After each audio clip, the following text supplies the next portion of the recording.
Baik. Baik, bismillahirrahmanirrahim.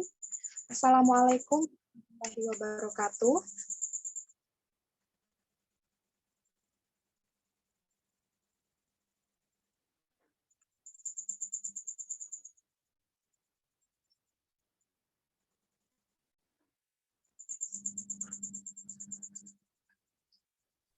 Yang terhormat Rektor UIN Wali Songo Semarang, Prof. Dr. Haji Imam Taufik MAG, kami hormati narasumber webinar Wali Songo, Bapak Adeni S.Com.I. MA, yang kami hormati bimbing lapangan kelompok 37 KKN MITDR kelompok ke-12 Bapak Daud Rismana MH, dan yang kami sayangi serta kami banggakan seluruh peserta webinar Wali Songo serta hadirin dan hadirat yang mengikuti acara pada malam yang berbahagia ini. Alhamdulillahirabbil alamin.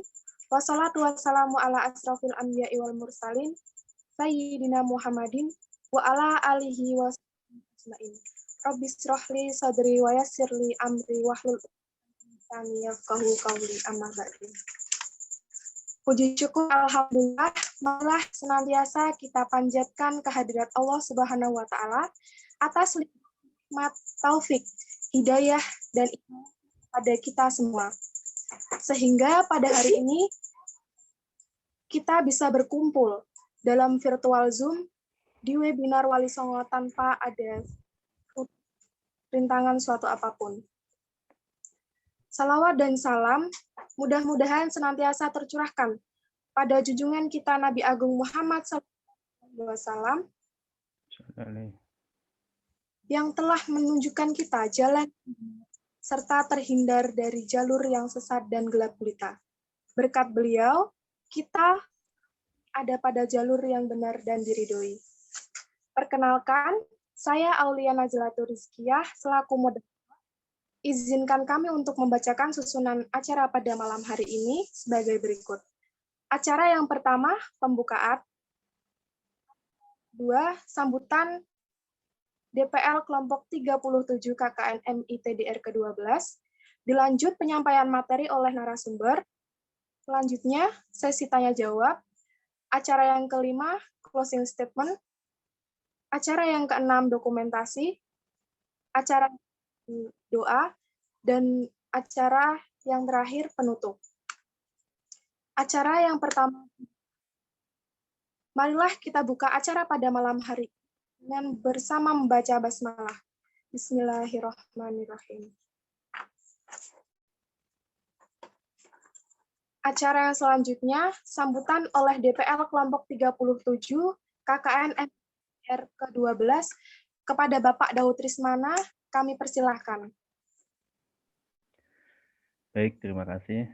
Sebelumnya, bismillahirrahmanirrahim. Assalamualaikum warahmatullahi wabarakatuh. Alhamdulillahirabbil alamin.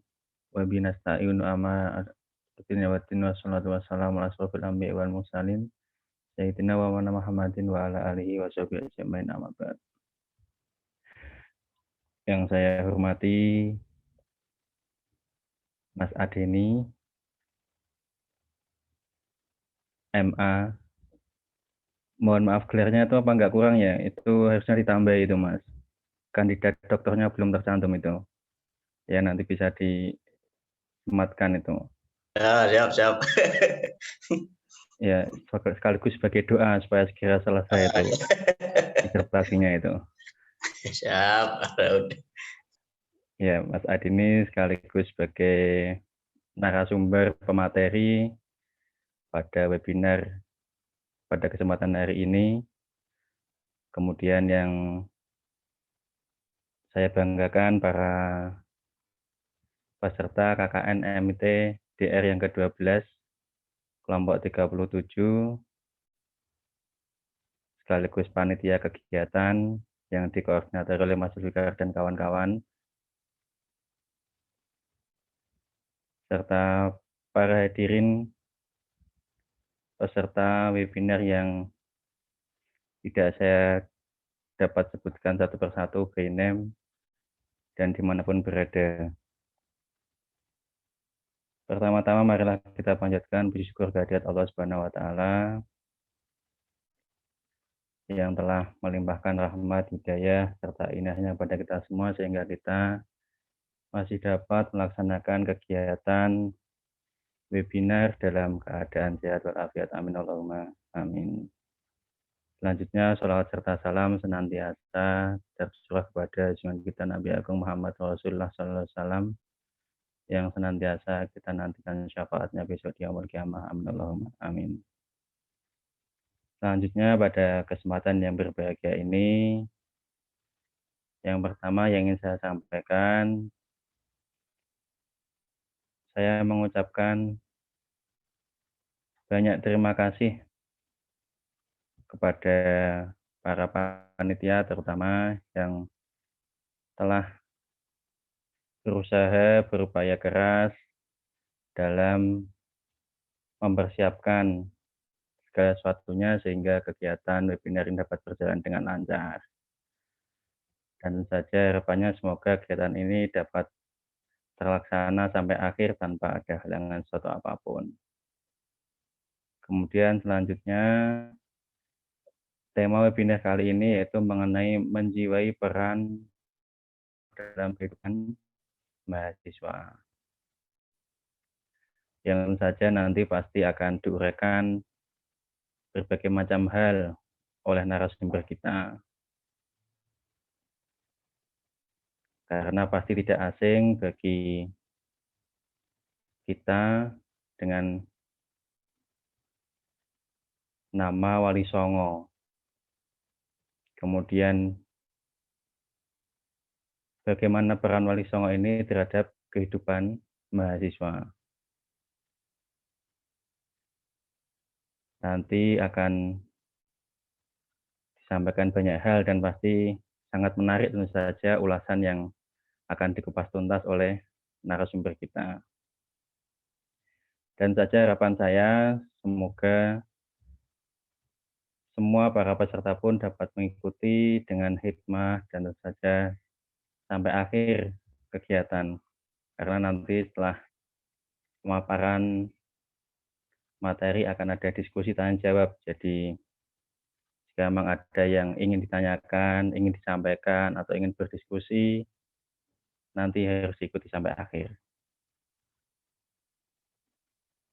Dan kemudian pesan saya yang terakhir yaitu tetap jaga kesehatan dimanapun berada, terutama bagi para peserta KKN MITDR yang ke-12 ini. Dimanapun berada, tetap jaga kesehatan, tetap semangat, jaga imun, jaga iman, dan senantiasa berdoa untuk kesehatan kita semua. Ya, mungkin itu yang dapat saya sampaikan supaya kegiatan ini dapat segera berjalan. Saya pesan kalau bisa jangan terlalu malam. Jam 10 itu malam banget ya, jam malam banget apalagi kita mulai jam 8. Saya kira mulai jam 7 gitu kan, ternyata malah jam 8. Jadi diusahakan nanti jangan terlalu larut karena juga butuh istirahat kan gitu. Ya, gitu yang dapat saya sampaikan. Kurang lebihnya mohon maaf. Wassalamualaikum warahmatullahi wabarakatuh.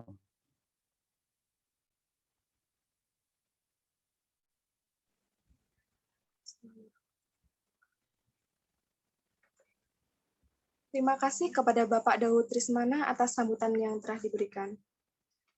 Selanjutnya, sampailah kita pada inti kegiatan pada malam hari ini, yang dilanjutkan dengan kajian umum dengan narasumber Bapak Adeni S. Kom.I. MA.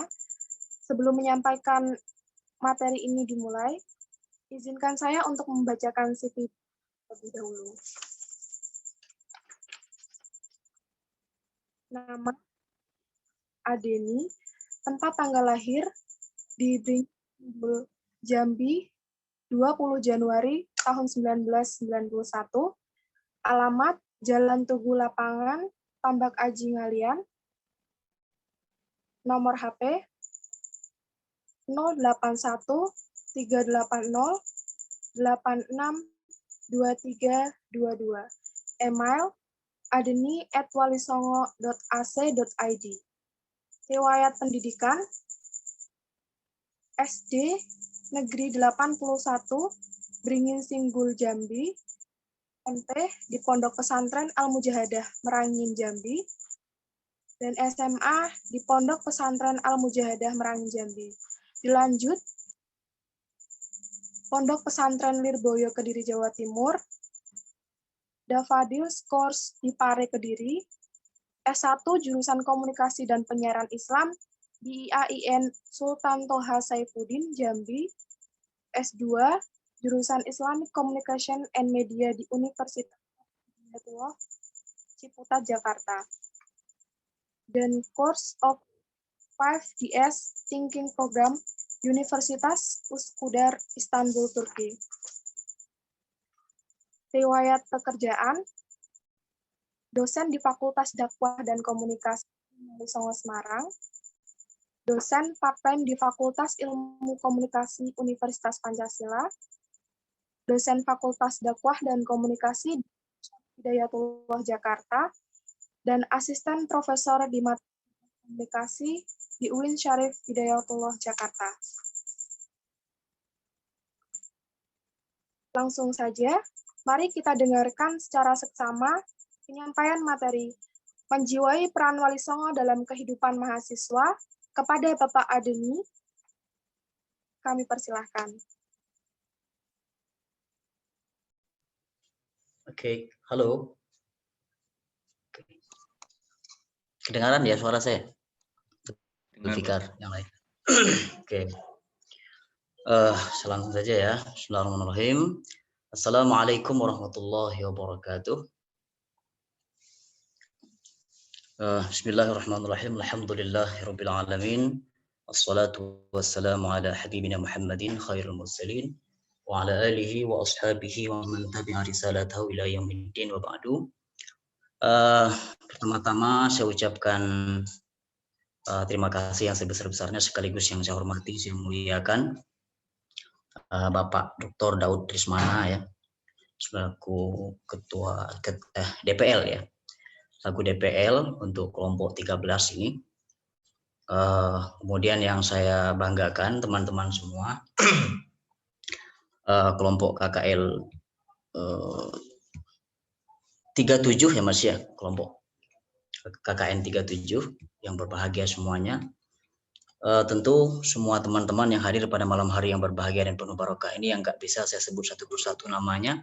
Semoga kita semua dalam keadaan sehat walafiat dan terbebas dari bahaya COVID-19 ya, yang sekarang ini lagi ganas-ganasnya ini kan. Saya juga baru recovery ya, baru sembuh ini dari gejala tersebut gitu ya. Saya berharap teman-teman semoga bisa bebas dari bahaya virus ini ya, karena sangat bahaya sekali ya, apalagi dalam kondisi gelombang 2 ini di mana ada varian baru yang sangat membahayakan itu. Baik teman-teman, apa kabar semuanya ya? Pertama kita ucapkan puji syukur kepada Allah Subhanahu wa taala. Malam ini kita bisa bertemu secara virtual di ruang Zoom ya, dalam acara webinar dengan tema menjiwai peran Wali Songo ya dalam kehidupan mahasiswa. Saya kira ini sebuah tema yang atau sebuah judul saya kira yang menarik sekali untuk kita diskusikan, untuk kita gali gitu ya, untuk kemudian kita maknai dan kita terjemahkan dalam kehidupan mahasiswa itu. Ketika judul ini diberikan ke saya ya teman-teman ya, kita ini ngobrol santai aja ya, karena ini kan problem yang saya kira seperti kata Pak Daud tadi sangat dekat dengan kehidupan kita ya. Untuk membicarakannya secara santai akan lebih enak atau lebih baik seperti itu. Nah, ketika judul ini diajukan ke saya ya tentang menjiwai peran Wali Songo dalam kehidupan mahasiswa, saya melihat ada dua kutub yang sangat penting untuk kita dudukkan di situ ya. Dua kutub yang saya kira tidak berseberangan ya, tidak bertentangan, tapi berjauhan seperti itu ya. Satu kutub adalah tentang tradisionalitas, tentang masa lalu gitu ya. Tapi di satu kutub lain adalah tentang masa depan gitu ya. Kutub masa lalu saya katakan Wali Songo ya. Wali Songo itu adalah warisan masa lalu bangsa ini gitu ya. Yang kita tahulah mereka adalah nama-nama besar yang punya pengaruh ya dalam penyebaran Islam di Indonesia. Mereka adalah orang-orang masa lalu, tapi kutub lainnya adalah mahasiswa. Nah, mahasiswa adalah sekelompok atau komunitas orang yang hidup di masa kini gitu ya. Di era milenial gitu ya.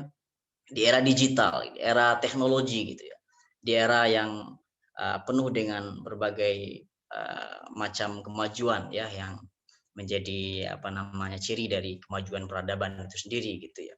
Jadi ada dua kutub yang saya kira berjauhan, tapi kita mencoba untuk mencari ya benang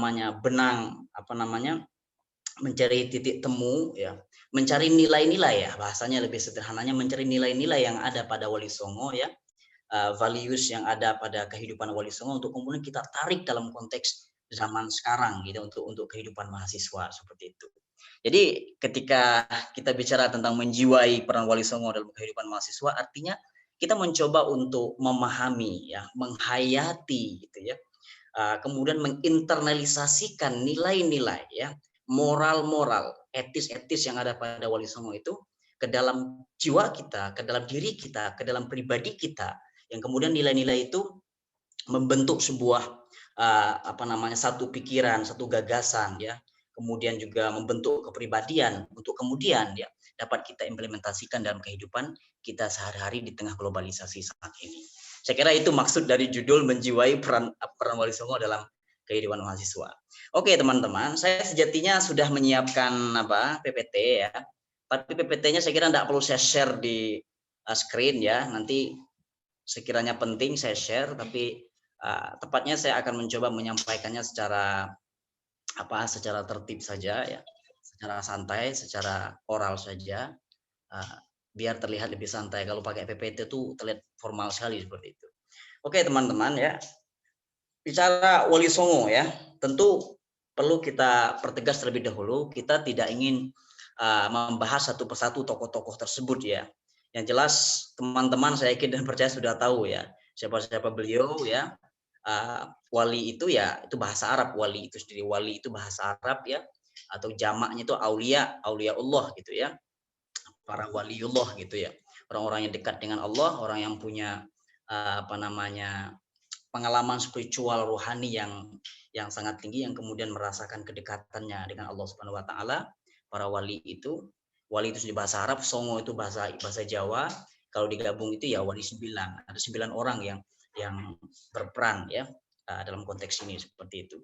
Untuk nama-nama figur-figur mereka saya tidak perlu menjelaskan profil mereka karena teman-teman bisa searching di internet dan pasti ketemu. Nah, sekarang saya ingin mengajak teman-teman untuk masuk pada nilai-nilai yang saya kira bisa kita tarik ya dalam konteks hari ini, dalam konteks kehidupan mahasiswa yang menjadi fokus kita malam hari ini. Screen saya kelihatan ya teman-teman ya? Halo Mbak Aulia, kelihatan ya screen-nya? Masih belum Pak. Oh ya sudah Pak. Oke, good ya. Nah oke. Saya bicara tentang urgensi ya. Mahasiswa itu adalah figur ya, adalah kelompok community dari masyarakat ya yang memerlukan figur yang dapat menjadi panutan ya dalam upaya membangun perubahan dalam masyarakat seperti itu. Mahasiswa adalah agen perubahan sendiri ya seperti mana kita tahu ya. Dan Wali Songo yang meliputi nama-nama besar itu yang teman-teman pasti tahu semuanya dapat menjadi panutan baik pikiran maupun tindakan dan sikap mereka seperti itu. Urgensi dari diskusi kita malam hari ini atau urgensi dari tema yang kita angkat ya. Nah, tentang figur 9 wali ini tidak perlu saya jelas ya. Saya uraikan karena teman-teman pasti sudah tahu. Nah, sekarang kita ingin melihat Wali Songo dalam kerangka lokal dan global gitu ya. Kita tahu bahwa Wali Songo ketika nama itu disebut ya, yang terbayang di kita selain nama-nama seperti Sunan Kalijaga, Sunan Derajat, Sunan Mulia, Sunan Gunung Jati dan lain-lain itu dan lain-lain. Nah, selain nama-nama itu yang terlintas di pikiran kita ketika nama ini disebut adalah tentang tokoh atau figur penyebar Islam ya, pendakwah Islam di bumi Nusantara, khususnya di Pulau Jawa gitu. Tapi ada yang menarik di situ teman-teman. Walaupun ya lokus mereka, wilayah dakwah mereka itu boleh dikatakan identik dengan Pulau Jawa, tapi nama Wali Songo itu sendiri itu bicara tentang Nusantara ya. Ketika nama Wali Songo disebut, dia bicara tentang kekhasan Islam di Nusantara, kekhasan hubungan ya, hubungan harmonis antara agama dan budaya yang ada di Nusantara. Itu yang terlintas di pikiran kita. Sehingga kemudian ketika kita bicara Wali Songo, kita tidak lagi bicara tentang Pulau Jawa, kita tidak lagi bicara tentang figur-figur ulama 9 orang itu, tapi juga bicara tentang nilai-nilai global, nilai-nilai universal yang kemudian dapat diterapkan di seluruh wilayah yang ada di Indonesia.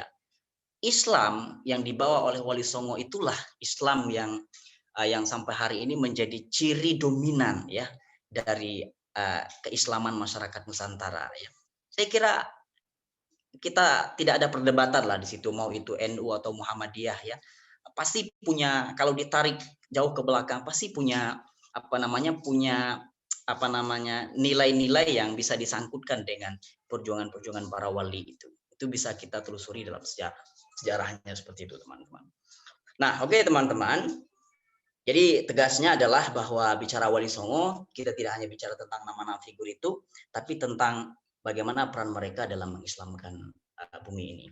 Nah, ini menarik teman-teman. Apa sebabnya Wali Songo itu menarik teman-teman ya? Dan riset tentang Wali Songo itu tidak hanya dilakukan oleh mahasiswa UIN ya, tapi juga oleh tokoh-tokoh luar ya, membicarakan tentang Wali Songo itu. Meskipun ada sebagian kelompok orang hari-hari ini mencoba untuk menafikan ya historis lah gitu ya, menolak keberadaan Wali Songo itu, katanya Wali Songo itu tidak ada. Tapi kita tidak mau diskusi soal itulah. Kita bicara tentang sisi menarik dari Wali Songo itu. Pertama saya melihat ya, Wali Songo itu berdakwah secara kontekstual. Kontekstual itu dia adaptif teman-teman. Dia bisa membaca konteks. Nah, ini persoalan mendasar yang hari-hari ini jarang dipahami oleh banyak orang. Oke teman-teman, nanti saya akan masuk pada mahasiswa. Ini kita bicara Wali Songo dulu. Bagaimana Wali Songo membangun konstruk dakwah seperti itu. Baru nanti kita masuk ke mahasiswa. Nah, dia berdakwah secara kontekstual, secara adaptif gitu, membaca realitas. Ya. Mereka paham sosiologi masyarakat Indonesia. Nah, itu luar biasa banget teman-teman. Nilai yang saya kira hampir luput ya dari beberapa kelompok pendakwah hari-hari ini. Yang kedua, dakwah Wali Songo itu multi pendekatan. Ini multi pendekatan. Jadi mereka itu tidak hanya menggunakan satu pendekatan saja, tidak hanya pendekatan tabligh ya, tidak hanya dalam bentuk conversation, verbal communication, verbal dakwah, tapi more than that ya. Mereka tidak hanya menyampaikan pesan agama dalam bentuk dakwah formal, dakwah normal, tabligh normal seperti kita tahu itu, tapi lebih dari sekedar itu, mereka berdakwah dengan multi pendekatan, multi approaches. Ya, ini luar biasa teman-teman. Hari ini dunia kampus sendiri ya, UIN kita, bahkan UIN seluruh UIN di Indonesia itu menganut pendekatan, menganut konsep ini gitu ya, paradigma ini, di mana multi pendekatan itu digunakan dalam kegiatan akademik seperti itu. Apa multi pendekatannya? Ternyata dakwah Wali Songo tuh dilakukan dengan pendekatan seni, sosial budaya dan seni seperti itu. Kita tahu lah ya siapa Wali Songo yang aktif menggunakan seni dalam kegiatan dakwahnya, seperti Sunan Kalijaga misalnya ya, ada wayang dan lain-lain ya, ada gamelan, ada syair-syair dan lain-lain itu. Ada pendidikan gitu ya, ada juga wali yang menggunakan sarana pendidikan, membangun pesantren seperti ada pesantren Ampel Denta itu ya, yang Sunan Ampel salah satunya, dan banyak yang lain ya.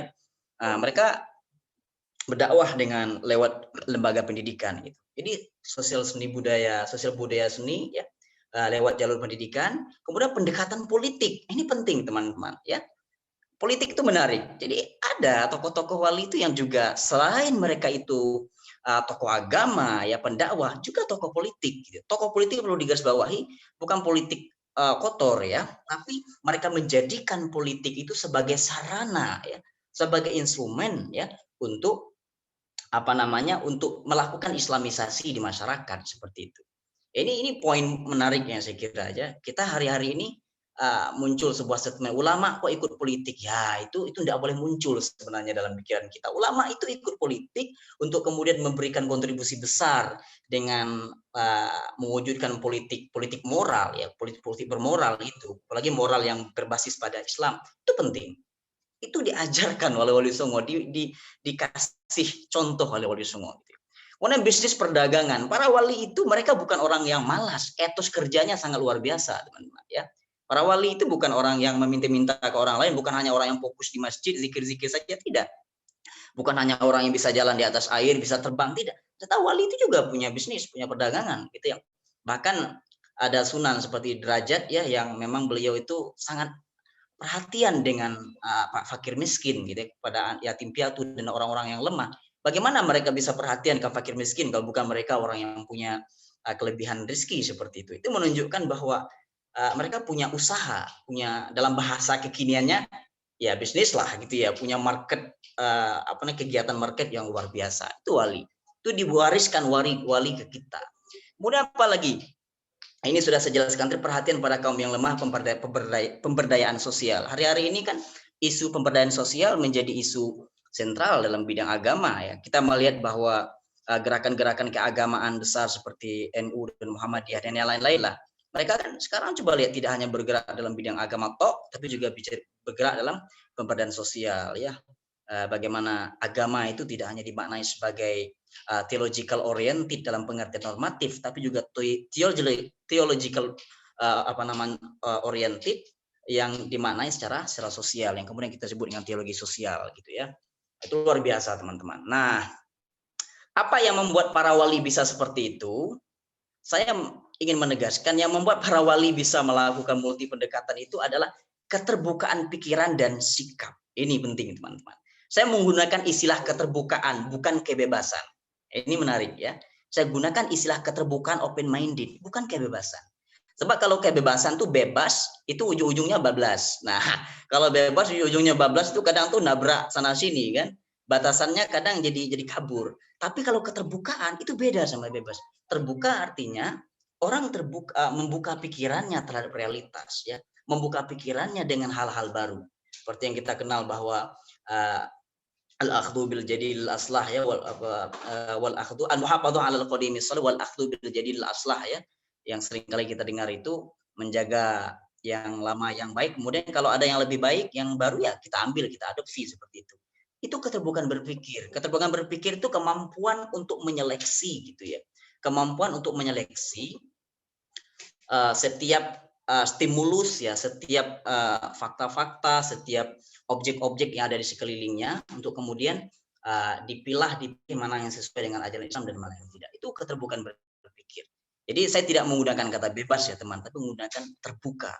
Nanti teman-teman akan tahu di mana relevansinya dengan mahasiswa. Kemudian, nah ini akan saya uraikan secara rinci. Keterbukaan sikap dan perilaku selalu dimulai dengan cara berpikir yang terbuka. Orang tidak akan bisa bersikap terbuka, berperilaku terbuka dalam masyarakat selama cara berpikirnya tidak terbuka gitu ya. Sekali lagi tolong digarisbawahi, terbuka bukan berarti tidak berarti bukan berarti sama dengan bebas. Bebas itu ada ada pemahamannya sendiri seperti itu. Nah, Wali Songo menerjemahkan Islam dengan pikiran yang terbuka dengan segala realitas sosial masyarakat lokal. Nah, Wali Songo itu luar biasa teman-teman. Mereka tahu bahwa masyarakat lokal Indonesia itu adalah masyarakat lokal yang kental dengan ragam kebudayaannya. Ada yang mengalami masalah ekonomi, jadi didekati dengan pemberdayaan ekonomi. Ada yang mengalami masalah, ada yang cenderung seni, didekati dengan seni gitu ya. Ada yang di mana wali itu melihat bahwa kayaknya masyarakat ini bisa didekati dengan politik dulu, berarti saya harus punya kekuasaan, lalu kemudian nanti saya bisa melakukan islamisasi dan seterusnya. Seperti itu namanya bagian dari keterbukaan sikap dalam membaca realitas atau konteks sosial yang berkembang. Gitu. Nah, penyikapan ya, cara menyikapi masalah secara tepat guna dan tidak monoton dengan satu pendekatan saja. Nah, ini para wali teman-teman. Nah, oke. Ini poin terakhir sebelum saya masuk ke mahasiswa sebagai agen perubahan ya. Kalau saya kelebihan waktu, tolong diingatkan teman-teman biar saya persingkat ya. Wali Songo dan misi Islam universal ya. Tadi ketika kita sudah bicara tentang keterbukaan pikiran dan sikap Wali Songo itu ternyata mereka punya landasan. Ada landasan normatifnya ya. Ada landasan teologiknya ya. Ada nasnya ketika kita rujuk ke Quran. Misalnya dalam surat Al-Anbiya misalnya ya, kita tahu bahwa Allah berfirman, "Wa ma arsalnaka illa rahmatan lil alamin." Islam datang sebagai rahmat bagi semesta alam, ya. Tidaklah kami utus engkau hai Muhammad kecuali menjadi rahmat bagi semesta alam. Kata-kata semesta alam itu adalah teks ya dari universalitas ajaran Islam itu, yang nas dari universalitas ajaran Islam. Itu apa makna universalitas ajaran Islam? Bahwa ajaran Islam meskipun dia diturunkan di tanah Arab, ya, dengan nabi orang Arab, berbahasa Arab, Quran juga bahasa Arab, tapi tidak hanya untuk orang sana saja, ya. Dia bisa diakomodasi, ya, bisa diadaptasikan dengan seluruh budaya-budaya yang ada di dunia. Maka Islam itu melampaui ras, suku, bangsa, batasan-batasan geografis, geopolitik, dan lain-lain. Itu Islam luar biasa. Nah, lebih dari sekadar itu, ternyata Islam universal, ajaran Islam universal itu dia bicara tentang segala aspek kehidupan, ya, bicara segala persoalan kehidupan, bicara tentang ekonomi, bicara tentang politik, bicara tentang pendidikan, seni, budaya, pengembangan masyarakat, dan seterusnya seperti itu.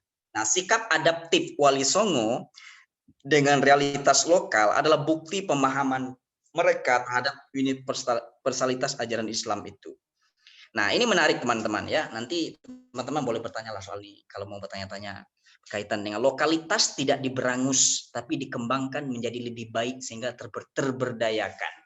Ini poin teman-teman, ya. Poin yang saya kira bisa kita tangkap dari Wali Songo itu bahwa beberapa tradisi lokal, ya, ini memang menjadi perdebatan yang tidak ada habisnya saya kira sampai hari ini, ya. Orang berdebat soal tradisi lokal ini gimana mau taruh di mana posisi lokal. Kalau orang bicara tentang tradisi lokal Islam dan tradisi lokal pasti merujuknya ke Wali Songo, tidak bisa melupakan figur-figur Wali itu. Nah, ternyata kalau kita baca, ya, kalau saya pahami, ya, berdasarkan analisis saya, Wali Songo itu lokalitasnya itu memang tidak diberangus tapi dikembangkan. Nah, poinnya itu dikembangkan.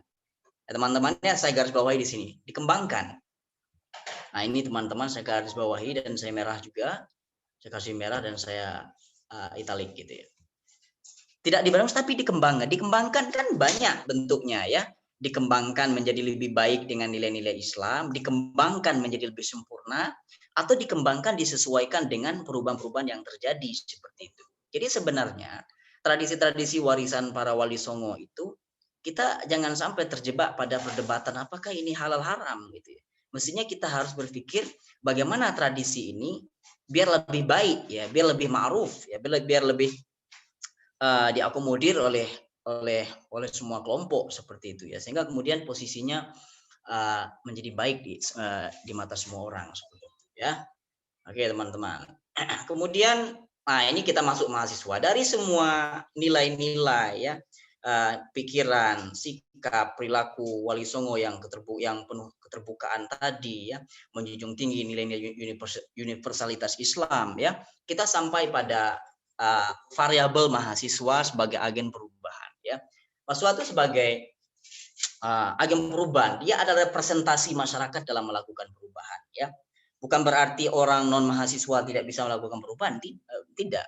Tapi mahasiswa itu adalah mereka-mereka yang berada pada level, pada tahapan umur, ya, pada ruang usia yang memang lagi bisa-bisanya, ya, untuk melakukan perubahan dalam masyarakat gitu. Nah, bicara tentang perubahan, saya punya beberapa konsep, ya, yang bisa dimiliki oleh mahasiswa sebagai agen perubahan. Pertama, kekuatan konseptual gagasan. Itu penting, teman-teman, ya.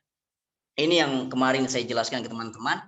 Kita bicara dalam level akademik dan sosial, ya.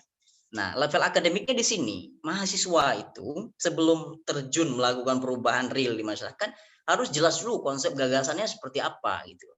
Apa maksudnya? Itu pemahaman mendasar terhadap akar-akar persoalan, ya, yang dihadapi masyarakat. Jadi artinya gini teman-teman. Teman-teman itu tahu teorinya gitu. Teman-teman belajar tentang manajemen konflik, belajar tentang teori-teori ekonomi, belajar tentang teori politik, teori komunikasi, teori hukum seperti itu. Nah, teori-teori itu matang dulu gitu loh, ya, matang dulu. Jadi dengan matang teori-teori itu, konsep-konsep itu bisa menjadi frame, ya, kerangka pikir untuk kita turun ke masyarakat gitu. Maka kemudian yang kedua, setelah matang aspek gagasan, ide, teori-teori tadi, kita harus punya kemampuan pergerakan, ya.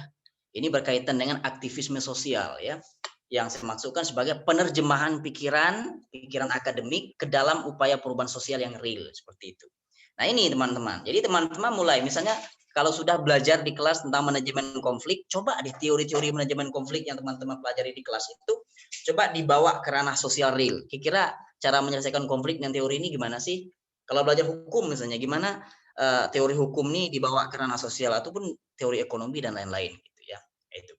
Kemudian ternyata yang saya lihat tidak cukup hanya punya gagasan, penguasaan akademik yang baik, kemudian punya kemampuan, keinginan pergerakan yang baik, tapi juga harus didukung dengan kekuatan solidaritas, jaringan dan kebersamaan. Ini sudah dicerminkan, dicontohkan oleh Wali Songo itu, di mana Wali Songo untuk melakukan perubahan di masyarakat, beliau tidak sendiri gitu loh ya. Beliau tidak sendiri. Gunung Jati misalnya ya beliau menurut satu riwayat itu mencoba dekat dengan tokoh-tokoh besar yang ada di Banten ya.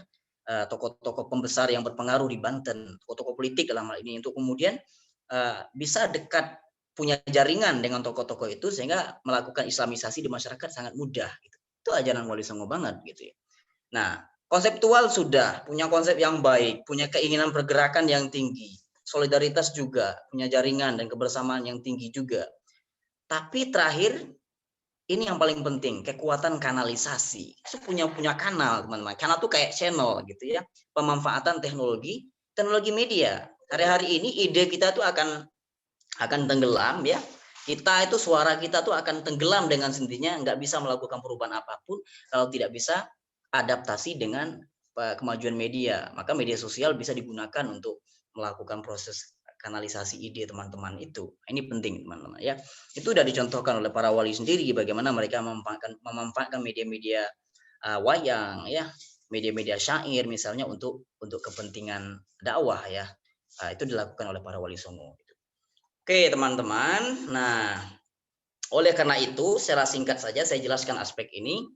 Saya ingin melihat ya dari beberapa uraian tentang prinsip hidup pikir Wali Songo tadi, maka ada 4 ruang ya, 4 ruang gerak teman-teman ya, yang bisa teman-teman yang mana nilai-nilai kehidupan Wali Songo itu bisa diadaptasikan dalam kehidupan teman-teman sekarang di 4 bidang ini. Pertama bidang private. Private itu teman-teman ruang pribadi. Pribadi itu berhubungan dengan keluarga. Ini bentuk apresiasi kita terhadap pendekatan pernikahan atau perkawinan yang dilakukan Wali Songo. Ada wali-wali itu yang menikahkan murid-muridnya dengan putra-putri tokoh-tokoh politik ya, yang ada di masyarakat gitu, sehingga kemudian dakwah bisa berjalan dengan baik. Artinya apa? Wali itu melihat bahwa untuk berdakwah itu private-nya harus bagus. Ya, ruang keluarganya harus bagus gitu ya. Kalau dia dibangun di atas keluarga yang kuat ya, keluarga kombinasi antara ulama dan politisi dalam hal ini tokoh penguasa di zaman itu, maka dakwah dengan mudah menyentuh masyarakat. Private-nya bagus, ruang keluarganya bagus. Maka ada ayat ku anfusakum kan wa ahlikum, jaga keluargamu dari api neraka. Makna menjaga keluargamu dari api neraka kan tentu bukan hanya soal neraka di akhirat, tapi juga bagaimana kita membangun keluarga di dunia ini dengan fondasi-fondasi yang kuat dalam segala aspek ya, sehingga kemudian bisa melakukan dakwah, bisa melakukan perubahan dengan baik di masyarakat seperti itu. Perubahan sosial, perubahan ekonomi, perubahan dalam segala bidang. Nah, setelah ruang private tadi, yang kedua bidang publik, ruang publik, teman-teman. Publik itu berhubungan dengan pengembangan piranti-piranti sosial, berhubungan dengan kehidupan sosial, seni budaya, termasuk pendidikan juga di situ. Ini apresiasi kita terhadap nilai-nilai Wali Songo yang sangat apresiatif terhadap seni, juga tindakan-tindakan mereka yang aktif melakukan pendirian lembaga-lembaga pendidikan seperti itu. Nah, maka di bidang ini teman-teman bisa ambil bagian. Ambil bagiannya teman-teman bisa menjadi, ya sekarang sudah menjadi bagian dari mahasiswa lah ya, orang-orang yang berperan dalam pendidikan, tapi harapannya ke depan teman-teman juga bisa ambil bagian lebih jauh di ruang publik ini ya, bisa menciptakan kreasi-kreasi seni, kreasi-kreasi budaya ya, bisa menciptakan ruang-ruang ruang-ruang yang akomodatif dan ramah terhadap orang-orang tertinggal gitu ya, membangun rumah sekolah, membangun kelompok-kelompok belajar gitu ya, terlibat di ruang publik gitu teman-teman. Nah, itu yang kedua. Sebagai apresiasi terhadap nilai-nilai yang diajarkan Wali Songo. Yang ketiga bidang state atau politik. Nah ini saya tidak mengajarkan teman-teman berpolitik ya, Tapi tolong dipahami apa yang saya maksud dengan state dan politik itu. Teman-teman sebagai mahasiswa kan harus melek isu-isu politik, ya kan?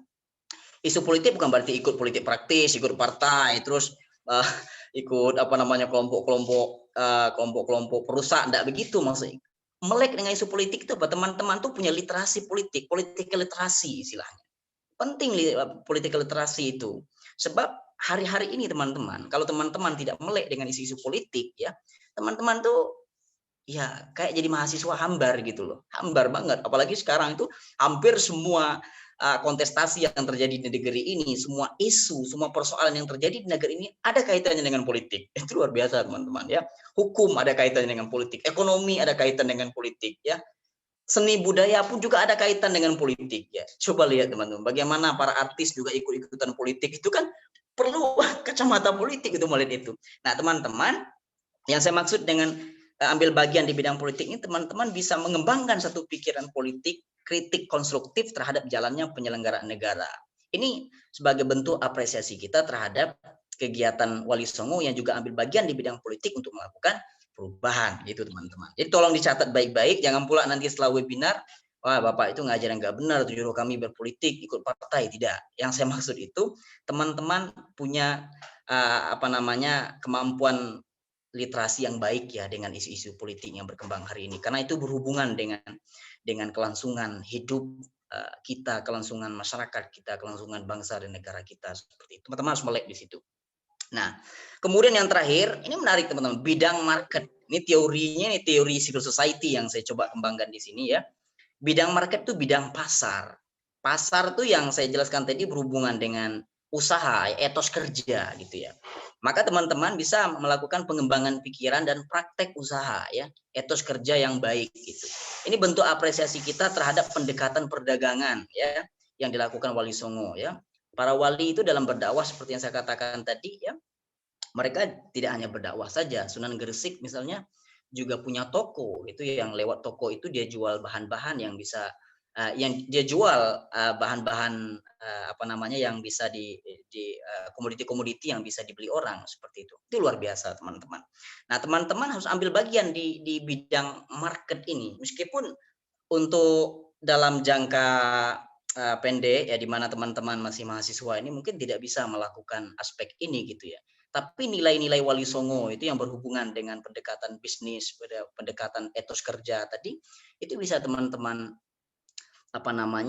ambil nilai-nilai itu untuk kemudian bisa menjadi bekal teman-teman ketika terjun di masyarakat gitu ya.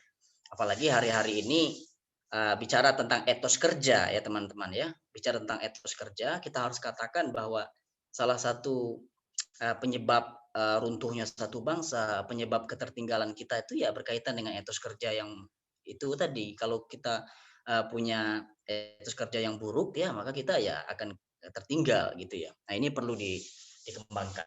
Ini 4 ruang ya teman-teman ya, yang bisa teman-teman pilih-pilih ya, di mana teman-teman bisa berbuat ya, bisa berkreasi untuk kemudian menerjemahkan prinsip-prinsip universal ya dari Wali Songo itu dalam kehidupan teman-teman, sehingga kemudian kita sampai pada satu titik yang sangat penting untuk kita pertegas ya, bahwa menjadi mahasiswa itu kan tidak hanya sekedar kutu buku saja gitu ya. Kita buku saja, bukan hanya bergelut dengan teori-teori di kelas saja ya, tapi juga teman-teman tuh juga bisa mengintegrasikan pikiran-pikiran di kelas, pikiran-pikiran idealis itu dengan fakta-fakta atau realitas sosial yang terjadi seperti itu teman-teman. Makanya saya kasih 4 ruang ini di mana teman-teman bisa bergerak, bisa berbuat dan melakukan perubahan seperti itu. Nah, oke, saya tegaskan dikit ya di bidang etos kerja tadi, teman-teman sebagai mahasiswa juga didorong untuk rajin gitu ya, nggak boleh malas gitu ya. Itu Wali Songo mengajarkan kita untuk senantiasa rajin ya, senantiasa semangat ya, punya nasyat dalam bahasa Arabnya, sehingga kita bisa menyelesaikan setiap tugas-tugas ya, beban-beban perkuliahan yang kita dapatkan dari para dosen seperti dan seterusnya ya. Nah terakhir teman-teman, saya ingin mempertegas tentang mahasiswa dan keterbukaan ya. Saya tidak menganut tentang mahasiswa dan kebebasan ya. Saya betul-betul hindari istilah kebebasan di sini, karena seperti saya katakan tadi, kebebasan itu bebas, ujung-ujungnya bablas. Nah, ini bahaya teman-teman ya. Kadang bebas tuh menjadi tidak bermoral di ujung-ujungnya. Oke lah, kalau bebas bisa punya batasan, sekiranya lebih baik gitu ya. Tapi keterbukaan memang penting untuk dimiliki teman-teman, karena keterbukaan itu berhubungan dengan discourse ya, berhubungan dengan discourse analisis ya, berhubungan dengan berkembangnya diskursus di masyarakat ya, perdebatan-perdebatan yang logik, perdebatan-perdebatan yang memang membangkit semangat kita untuk terus berpikir, bertukar pikiran, sehingga kemudian kita semakin dewasa menjadi orang seperti itu. Nah, maka mahasiswa kaitannya dengan keterbukaan yang dimiliki oleh Wali Songo tadi harus menempuh multi pendekatan dalam pendidikan dan gerakan perubahan. Nah, ini menarik teman-teman. Ada relevansinya dengan konsep Menteri Nadiem itu ya, kampus Merdeka Belajar ya. Udah tahu ya, Merdeka Belajar itu artinya Merdeka Belajar itu terbuka, menggunakan banyak pendekatan gitu loh dalam pendidikan. Jadi teman-teman belajar dengan hanya dari satu buku aja. Jangan hanya baca satu buku habis itu tidur. Kalau bisa tuh baca buku, tonton YouTube, baca koran ya, baca situs-situs yang bejibun itu banyak banget ya di internet itu. Nah, baca semua informasi, lakukan diskusi dengan tokoh-tokoh, diskusi dengan dosen, diskusi dengan siapa saja. Itu multi pendekatan ya dalam pendidikan teman-teman ya. Tentu nanti implikasinya adalah bisa melakukan gerakan, bisa memunculkan gerakan perubahan yang lebih baik ya di masyarakat gitu. Perubahan yang bermoral itu salah satu intinya ya. Perubahan yang berbasis pada ide-ide saintifik yang akurat ya, yang didukung dengan moral-moral yang kuat pula seperti itu. Nah, itu teman-teman ya, mahasiswa menempuh multi pendekatan gitu ya. Harus betul-betul gunakan banyak sarana ya, banyak kanal ya, banyak ruang atau banyak jalan untuk sampai pada tujuan tertentu teman-teman itu. Nah, keterbukaan melahirkan kreativitas ya, melahirkan inovasi, melahirkan perubahan sosial. Itu penting teman-teman. Negara-negara besar ya, negara-negara maju ya, bisa maju dari kita ya, bisa, padahal kita lebih dulu merdeka dari negara tersebut, tapi sekarang justru mereka yang jauh lebih pesat pula kemajuannya dari kita.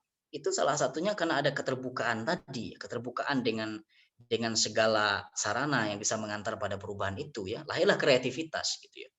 Nah, saya enggak tahu ya, ukuran mahasiswa di UIN itu udah kreatif atau belum gitu ya. Kalau kita ngukur kita itu dengan mahasiswa ya mungkin ada di Indonesia lah ya. Tapi contoh yang bisa kita tarik sebagai contoh ya yang ada di luar negeri ya. Mahasiswa luar itu kreatif gitu ya. Selesai jadi mahasiswa itu bisa menciptakan aplikasi gitu ya. Bisa menciptakan apa namanya, bisa menciptakan ruang crowd atau ruang-ruang sosial ya yang bisa bermanfaat bagi masyarakat gitu. Itu kan kreatif banget gitu. Bagaimana ide itu muncul kalau bukan karena mereka itu sudah melakukan eksperimen dengan berbagai pendekatan tadi gitu ya. Inovasi-inovasi seperti itu. Nah, ini yang harus kita kembangkan teman-teman ya. Jangan sampailah, ini sebagai pesan terakhir saya, jangan sampai kita belajar terus ya banyak teori tapi tidak menghasilkan apapun ya dari apa yang kita pelajari itu. Harapannya teman-teman yang dari Fakultas Ekonomi misalnya bisa melahirkan sesuatu yang betul-betul kontributif bagi masyarakat. Inovasinya apa di bidang ekonomi bagi mahasiswa gitu. Bidang dakwah komunikasi misalnya apa yang bisa dilahirkan di bidang dakwah dan komunikasi. Bukan hanya menjadi YouTuber dakwah ya, tapi kalau bisa tuh bisa menciptakan satu aplikasi dakwah yang bisa dimanfaatkan oleh para dai di Indonesia bahkan di dunia, kan luar biasa. Atau misalnya di bidang hukum misalnya apa?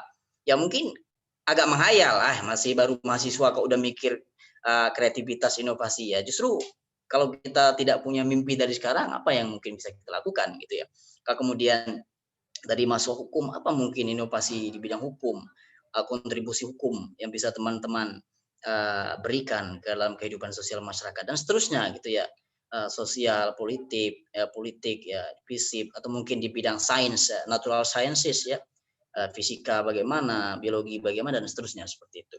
Nah, ini teman-teman ya, saya kira sebagai akhir dari penyampaian saya pada malam hari ini ya, sebagai kesimpulan saya ingin menegaskan bahwa Wali Songo itu ya lebih dari sekedar nama 9 orang wali ya yang memang luar biasa itu, tapi lebih dari sekedar itu, mereka adalah simbol ya, mereka adalah simbol dari harmoni Islam ya dan kebudayaan ya. Wali Songo adalah simbol keterbukaan ya. Wali Songo adalah simbol perjuangan ya, bahwa Wali Songo adalah simbol perubahan. Wali Songo adalah sekelompok community yang mengajarkan kita, mendorong kita untuk senantiasa bisa mengkontekstualisasikan nilai-nilai Islam itu dalam segala aspek kehidupan ya, yang menjadi cermin dari Islam universal itu. Terima kasih banyak teman-teman, thank you very much ya. Bila taufik wal hidayah, nanti kalau ada yang mau diskusikan, kita diskusikan. Terima kasih. Akhirul kalam. Assalamualaikum warahmatullahi wabarakatuh. Terima kasih pada Bapak Adeni atas pemaparan materinya. Selanjutnya yakni sesi tanya jawab. Kami memberi kesempatan untuk 3 penanya terlebih dahulu. Untuk teman-teman yang ingin menanya langsung bisa menyalakan kamera dan mikrofonnya atau melalui room chat yang telah tersedia.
Oke teman-teman, halo.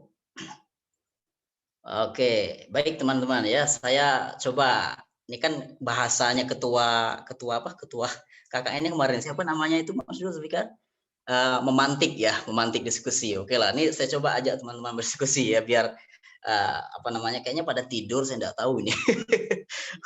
Karena udah malam acaranya, kita mungkin bisa selesai jam 9-9-an lah ya, 9-10 menit mungkin bisa kita selesai. Nah teman-teman, kira-kira siapa yang ingin menyampaikan satu pendapat kira-kira ya berkaitan dengan apa usaha real teman-teman gitu. Ini bagian dari diskusi kita lah ya.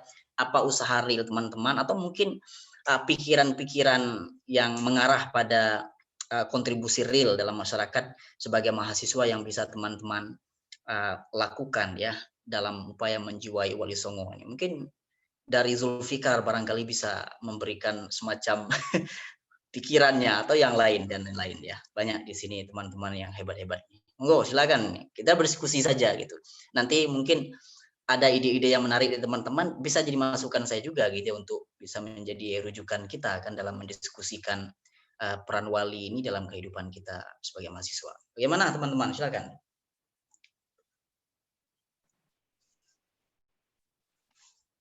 Ya. Ya. Saya, Pak. Ya, silakan Zulfikar. Kamu punya ide apa kira-kira? Saya tadi kan bicara tentang apa ya?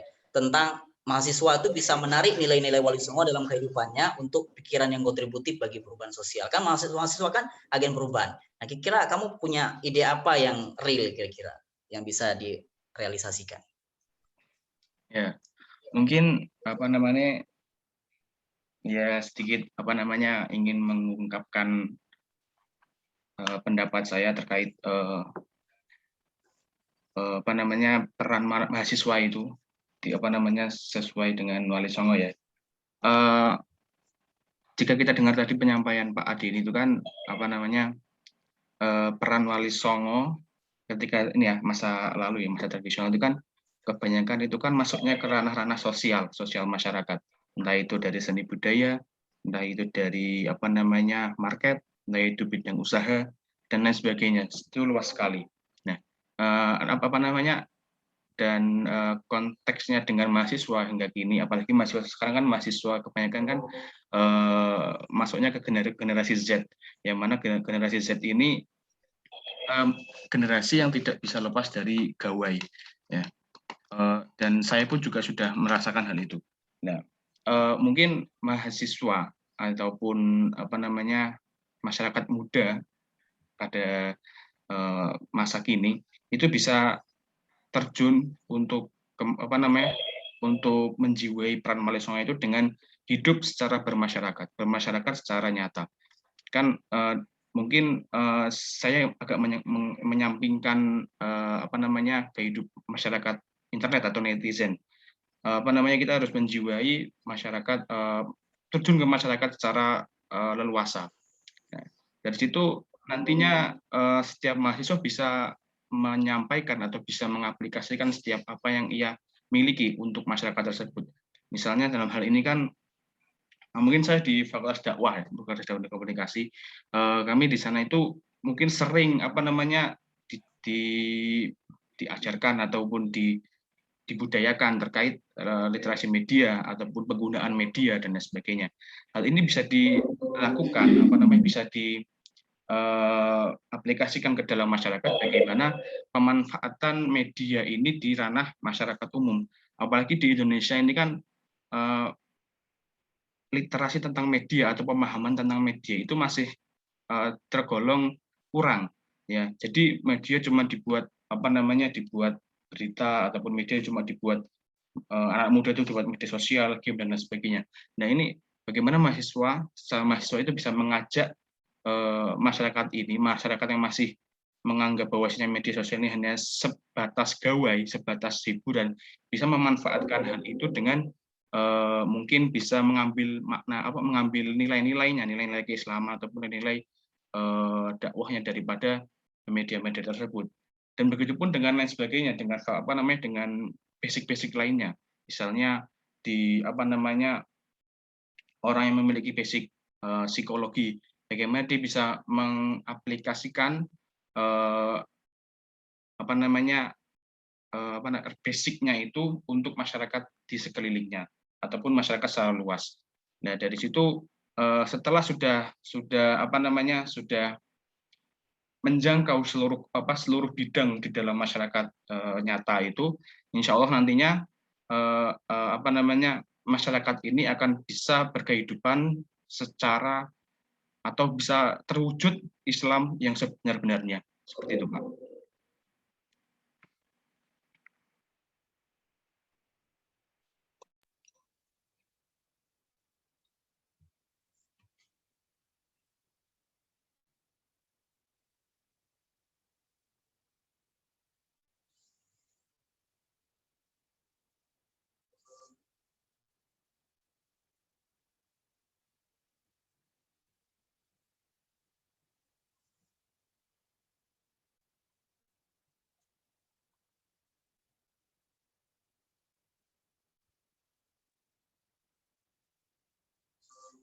Halo teman-teman, suara saya kedengaran? Terdengar, Pak. Oke, ya, baik. Ya, itu saya kira komentar yang baik ya dari Zulfikar. Sebelum nanti saya coba jawab, ada satu pertanyaan dari Adam Dermawan ya di di chat room. Saya coba respon ya. Ya, pembawa acara, nggak apa-apa ya saya respon ini, gimana? Moderator? Ibu moderator, bagaimana?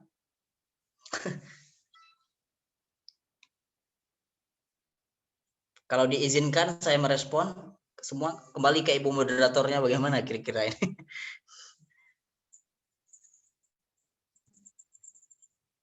Bagaimana Zulfikar? Dipersilakan, Pak. Mungkin moderator agak susah sinyal. Oke, ya, mungkin moderatornya agak gangguan ya. Oke, teman-teman. Saya coba respon terlebih dahulu sebelum saya jawab pertanyaan di chat room ya. Komentar Zulfikar berkaitan dengan peran real ya dari mahasiswa dalam kehidupan masyarakat. Zulfikar memberikan contoh yang saya kira menarik ya berkaitan dengan literasi media ya.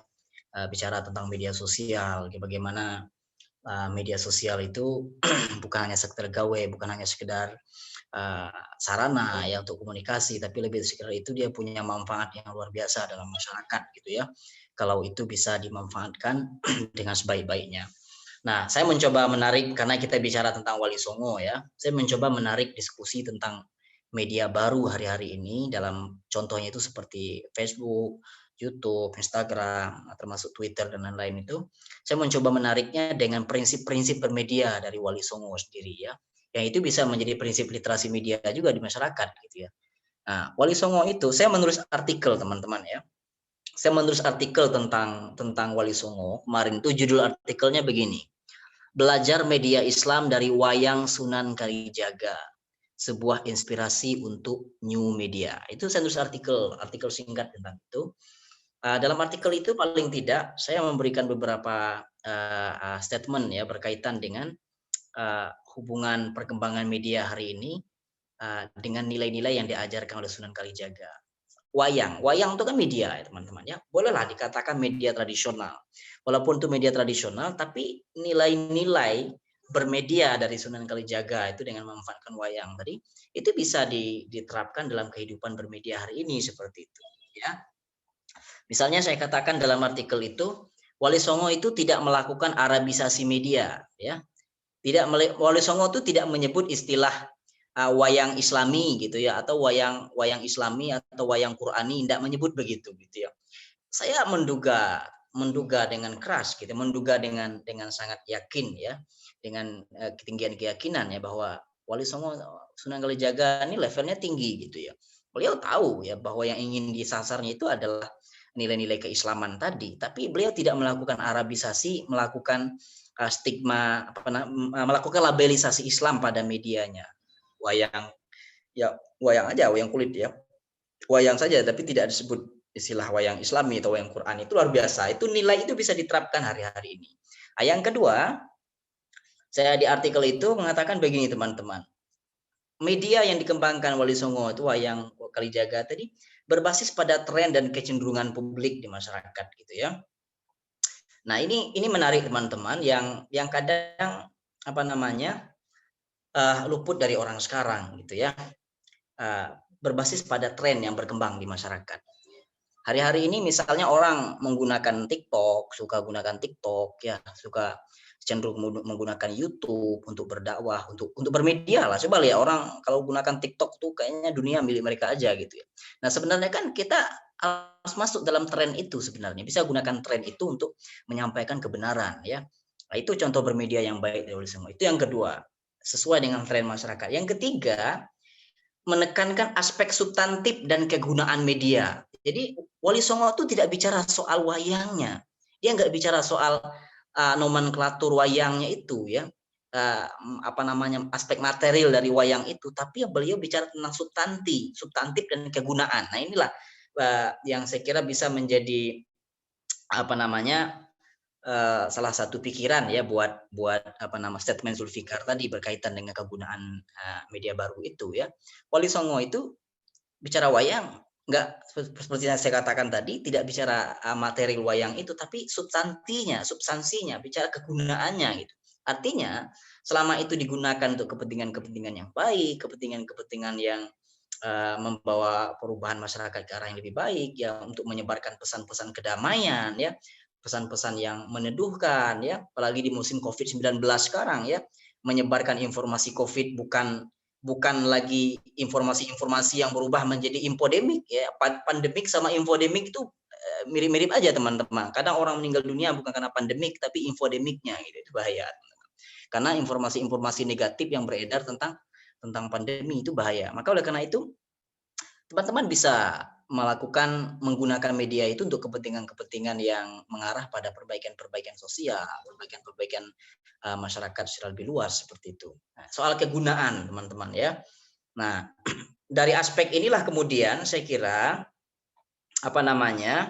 kita bisa menjadikan prinsip menggunakan media secara baik berbasis pada maslahat itu ke dalam kehidupan sehari-hari ya, bisa menyadarkan masyarakat ya lewat program literasi media misalnya. Itu penting teman-teman ya. program literasi media itu penting banget karena orang tua kita itu karena mereka orang tua ya.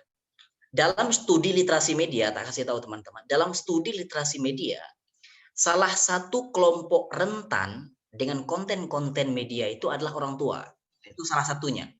Ada yang mengatakan kelompok rentan itu anak-anak. Nah, satunya lagi itu orang tua. Orang tua itu termasuk kelompok rentan, mudah termakan ya dengan konten-konten media negatif itu. Nah, bahkan mungkin kalau diajak perang ya, kalau diajak ke apa namanya bawa senjata ke Syria di sana menjadi kelompok ISIS, mungkin ada yang mau barangkali. Orang tua itu paling gampang bangkit emosinya seperti itu. Karena orang tua kan lebih emosional ketimbang kita anak muda. Jadi kritisisme orang tua kita tuh justru kadang agak lemah. Dalam satu perspektif ya, ini saya tidak mengeneralisir. Nah, oleh karena itu tugas real dari teman-teman minimal teman-teman pulang ke rumah ya berikanlah literasi media, program pendidikan media buat keluarga sendiri, adik kita, minimal kan adik kita, ayah kita, keluarga kita. Ya beda kalau halnya kalau ayah kita lebih cerdas, lebih pintar dari kita ya kita yang suruh belajar sama beliau itu ya. Nah itu teman-teman. Itu saya kira bagus ya komentar Zulfikar. Salah satu real saya kira ya kerja-kerja mahasiswa dalam memasyarakatkan nilai-nilai itu. Tadi tentu karena konteksnya Wali Songo kita mencoba menarik ya prinsip bermedia Wali Songo seperti wayang tadi dalam kehidupan sehari-hari. Oke teman-teman. Oke, saya boleh jawab pertanyaan berikutnya ya. Oke, ada pertanyaan nih. Bagaimana Zulfikar yang bisa apa? Saya jawab pertanyaan berikutnya boleh? Silakan, Pak. Oke ya. Ini ada pertanyaannya ya pertanyaan mahasiswa banget nih ya, bahwa mahasiswa adalah generasi perubahan. Tetapi saat sudah menjadi pejabat ataupun orang yang di atas, kenapa mereka menindas yang di bawah? Apakah yang terjadi saat itu? Saat itu apa gitu? Itu komentar saya. Nah, kenapa mereka menindas yang di bawah? Ya, ini kompleks sebenarnya teman-teman ya. Kalau untuk menjawab pertanyaan begini sangat kompleks ya. Seperti yang saya katakan tadi, banyak pendekatan, multi pendekatan bisa digunakan untuk menjawab pertanyaan ini. Tapi yang jelas begini teman-teman, salah satu dari karakter manusia itu memang demikian adanya, ya, memang demikian adanya. Idealisme itu, ya, ini tak kasih tahu teman-teman, idealisme itu hanya bisa dipertahankan ketika orang itu sudah selesai dengan dirinya sendiri. Maka idealisme itu akan hidup sepanjang hayatnya. Ketika orang itu sudah selesai dengan dirinya, sudah selesai persoalan ekonominya, sudah selesai dengan persoalan perutnya, sudah selesai dengan persoalan kantongnya, sudah selesai semua gitu. Dia udah aman soal itu, maka idealisme itu akan selalu diperjuangkannya. Itu salah satu poin yang saya kira sangat umum lah di masyarakat kita, teman-teman ya. Mengapa orang ketika menjadi mahasiswa itu sangat idealis sekali? Karena pada saat jadi mahasiswa itu bebannya nggak terlalu banyak, nggak ada beban mikir nanti aku ngasih makan istriku apa, pakai apa, ngasih makan anakku pakai apa gitu ya. Apalagi mahasiswa yang mohon maaf ya berasal dari keluarga-keluarga mampu ya, anaknya cerdas, anaknya kritis gitu, tapi keluarganya mampu, wah itu peluang banget dia untuk tetap idealis gitu loh. Karena dia nggak mikir lagi nasi bungkus nanti dikasih oleh orang di tengah jalan waktu demonstrasi, nggak mikir itu, karena dia udah ini soal kantong, soal perut itu udah kenyang. Sekarang mereka berjuang dengan idenya. Ini salah satu perspektif ya, tidak bisa digeneralisir juga.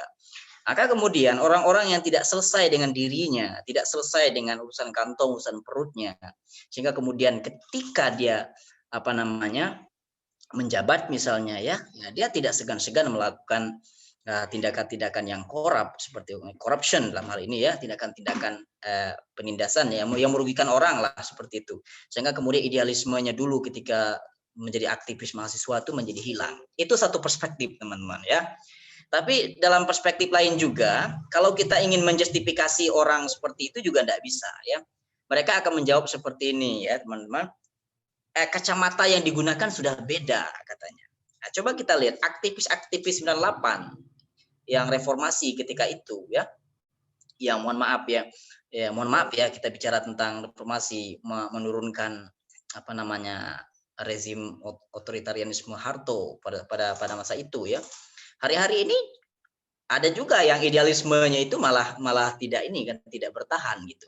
Tapi ketika ditanya kok bisa berubah, aktivis luar biasa kok jadi berubah nggak jelas gitu ya. Malah suaranya malah tenggelam sekarang. Jawabannya simple bagi mereka itu. perspektifnya berubah katanya. Harto dengan sekarang tuh beda kondisinya, beda zamannya.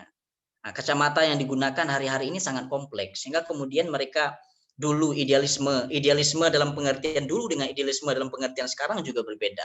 Nah, maka oleh karena itu teman-teman, saya menyarankan di bagian akhir ini berkaitan dengan pertanyaan ini, teman-teman bangunlah semuanya di atas ini ya, di atas pikiran yang substantif, pikiran-pikiran yang logik, pikiran-pikiran yang berbasis pada scientific, ada logiknya, ada saintifik, bisa diuji secara saintifik seperti itu. Sehingga kemudian ketika kita berhadapan dengan masyarakat, kita akan membawa nilai-nilai itu dalam kehidupan kita, gitu ya.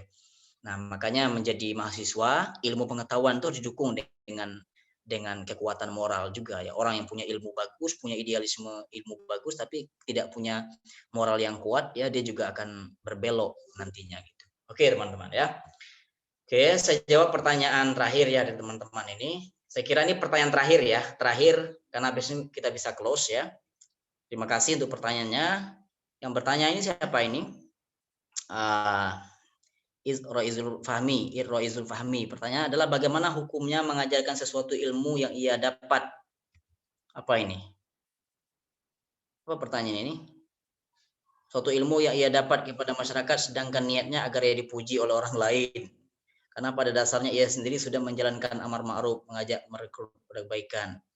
Ya, dapat satu ilmu lalu mengajarkan masyarakat tapi niatnya ingin dipuji orang lain. Itu poinnya ya, singkat aja sebenarnya. Ya, ini soal niat ya, soal niat sebenarnya. Kalau kita bicara hadis Nabi innamal a'malu binniyat wa innamal likulli imri'in ma nawa, itu jelas sekali kan dalam kitab Al-Arba'in Nawawiyah, pasti teman-teman pada tahu lah itu. Ya, semua dimulai dengan niat lah ya. Maka kalau kita melihat dalam literatur keislaman ya, Imam Al-Ghazali sendiri dalam Ihya Ulumuddin misalnya, atau dalam Minhajul Abidin, beliau juga menyinggung sedikit persoalan itu. Salah satu yang membuat orang membuat orang bisa sombong itu, bisa angkuh, bisa ingin dipuji, bisa riya, itu adalah ilmu pengetahuan. Di samping harta juga ya. Bahkan secara sosiologi juga begitu, teman-teman. Secara ilmu sosiologi juga begitu. Sosiologi mengatakan bahwa status sosial, salah satu status sosial yang membuat orang berubah, ini sosiologinya ya. Salah satu status sosial yang membuat orang itu bisa merasa lebih dari orang lain itu adalah ilmu pengetahuan. Nah, ketika Anda punya ilmu pengetahuan, hati-hati juga.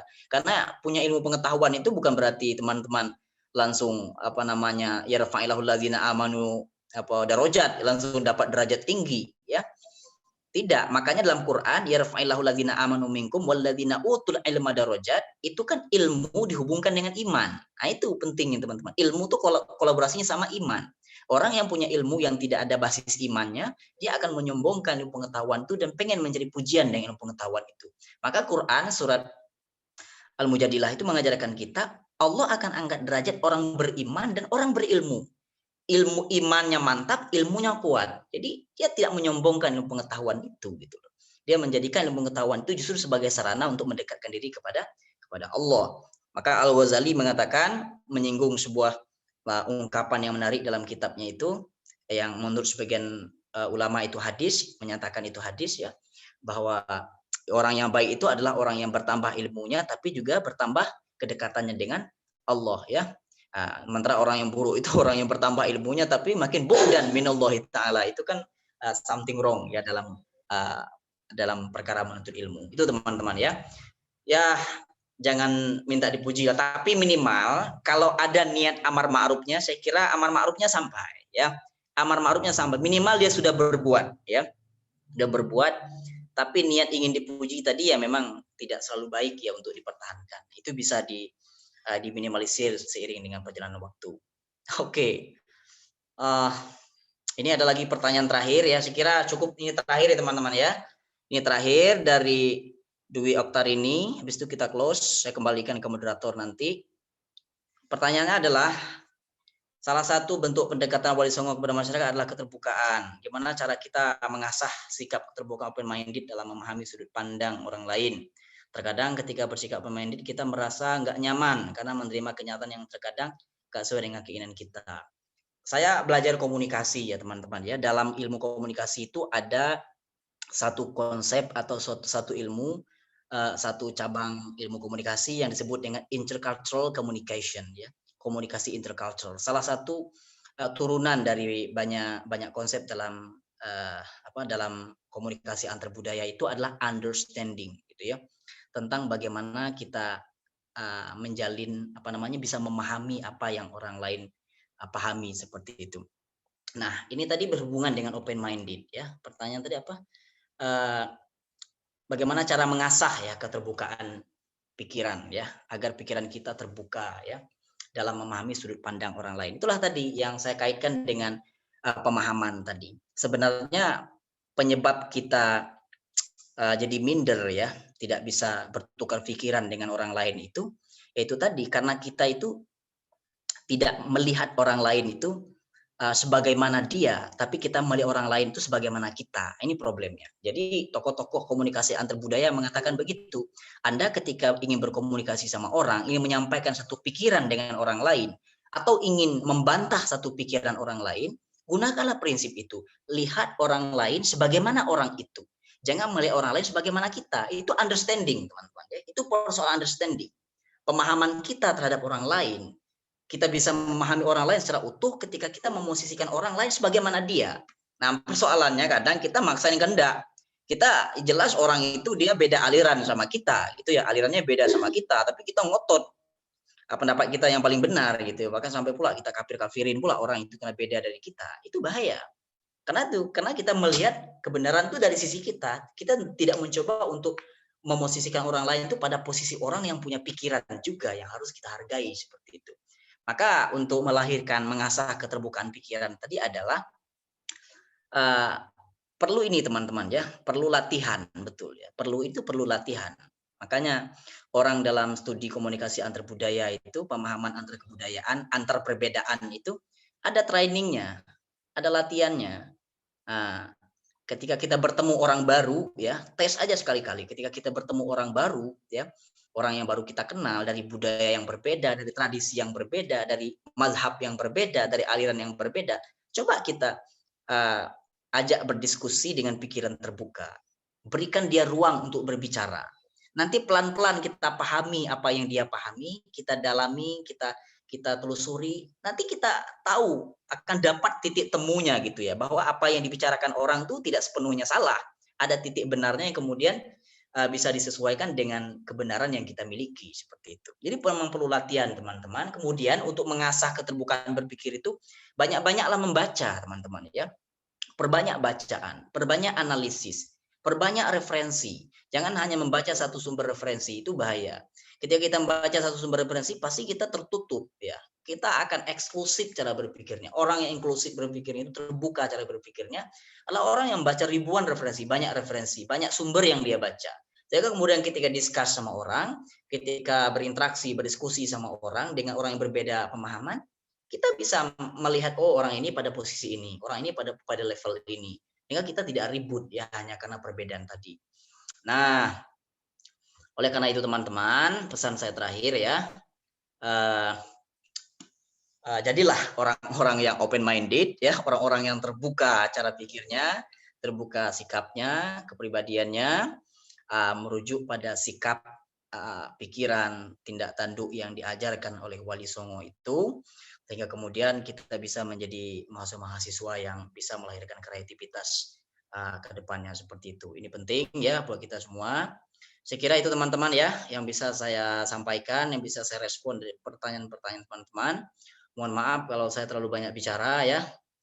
Begitulah. Terima kasih banyak. Syukron katsiran ala timamikum, insyaallah nattasil muhadatsatana hadhihi fil fursah al-ukhra, insyaallah, ya. Syukron katsiran ala timamikum. Assalamualaikum warahmatullahi wabarakatuh. Saya kembalikan ke panitia atau ke moderator. Thank you.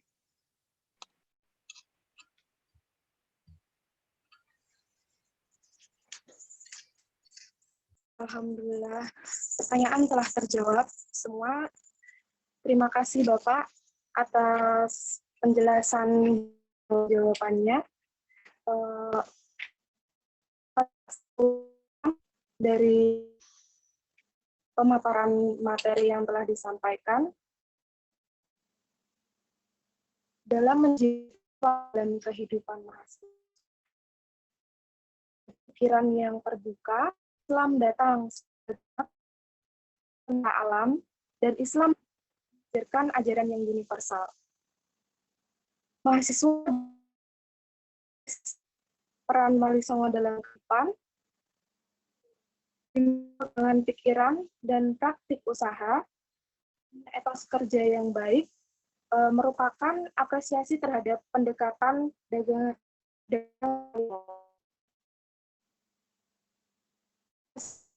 menempuh multi keterbukaan, kreativitas, inovasi, dan perubahan sosial. Acara selanjutnya yakni closing statement oleh pemateri. Apakah dari pemateri ada statement atau kata penutup untuk semua?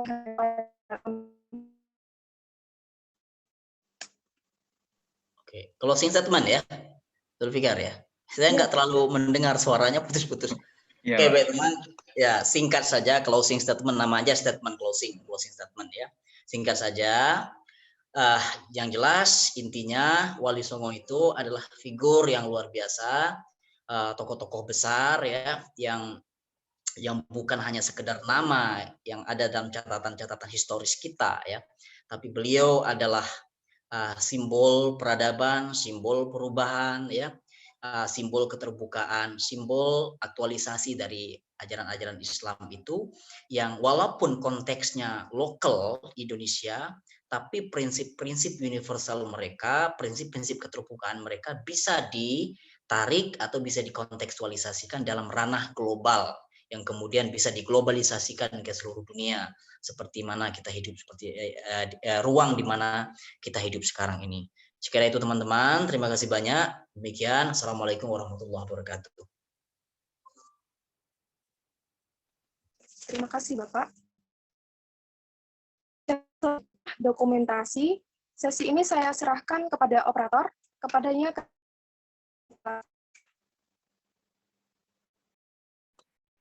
ya, terima kasih kepada moderator yang sudah memimpin acara pada malam hari ini. Saya mohon untuk dokumentasi ini bisa on cam seluruhnya ya, untuk keperluan dokumentasi. Mohon teman-teman bisa menyalakan kameranya sebentar. Ya, mungkin ini nanti ada dua kali sesi perfotoan karena ada 2 slide ya. Mengingat banyak yang hadir, alhamdulillah pada malam hari ini. Saya tunggu yang masih belum menyalakan kamera, dipersilahkan untuk menyalakannya terlebih dahulu.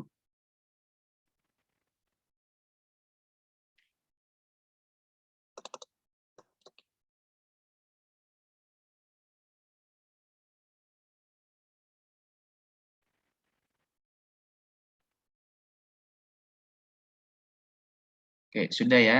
Saya hitung sampai 3. Yang slide pertama, 1, 2, 3. Sebentar, kita akan beranjak ke slide kedua. Sebentar, tunggu ya. Slide kedua, siap-siap, senyum semuanya. Jangan ada yang cemberut. Ya, senyum. Slide kedua, 1, 2, 3. Oke, terima kasih teman-teman. Saya silakan kepada moderator kembali. Terima kasih.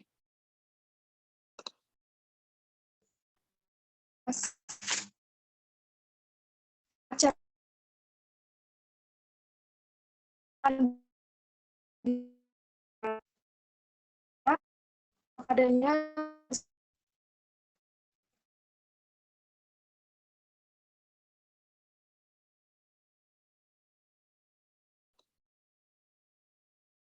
Doa Mas Abdi. Terima kasih Mbak Moderator. Dengar suara saya Mas? Dengar. Tadi macet-macet suaranya. Assalamualaikum warahmatullahi wabarakatuh. Terima kasih teman-teman semua yang sudah setia sampai akhir acara pada malam hari ini. Semoga semuanya sehat tanpa suatu hal apapun. Sebelum kita akhiri acara pada malam hari ini, mari kita berdoa bersama dan semoga apa yang kita harapkan, apa yang kita cita-citakan dapat terkabulkan, dan semoga wabah yang melanda Indonesia khususnya dan dunia pada umumnya cepat selesai, cepat teratasi, dan kita bisa tatap muka kembali seperti normal-normal seperti dulu kala. Amin Allahumma amin. Allahumma sholli ala sayyidina Muhammad wa ala ali sayyidina Muhammad sayyidina awliyan wal akhirin wa salim marada barakatuhu sahabati Rasulillah ajmain. Alhamdulillah alamin hamdan syakirin hamdan naimin hamdan ya fi ni'amah majidah ya rabbana lakal hamdu kama yanbaghi li jalalika wa wajhika wa sultanik. Allahumma shalli wa sallim ala sayyidina Muhammad sallallahu alaihi wa min jami'ah wal afat wa dirana biha jami'al hajat wa dhahruna biha min jami'i sayyiat wa tarfa'un biha indaka ala darajat wa tuballighuna biha aqsannati min jami'il harati bil hadi wa rahimin. Ya ayyatuhan nafsul mutmainnah irji'i ila rabbiki radiyatan mardiyah fadkhuli fi ibad wa dkhuli jannati. Allahumma inna nas'aluka ridhaka wal jannah wa na'udzubika min sakhatika wan nar. Allahumma tunabana wa ikhwana lisabuna bil iman wa la taj'al fi qulubina illa dana amrobana innaka antar rahim. Bismillahi la yadurru ma'asmihi syai'un fil ardi wal sama wa huwa samiul alim. Allahumma rabbana atina fid dunya hasanah wa fil akhirati hasanah wa qina adzabannar. Wa sallallahu ala sayyidina Muhammadin nabiyil ummi wa ala alihi washabbihi wasallam. Subhana rabbika rabbil izzati amma yasifun wa salamun alal mursalin walhamdulillahi rabbil alamin. Bismillahirrahmanirrahim. Al-Fatihah.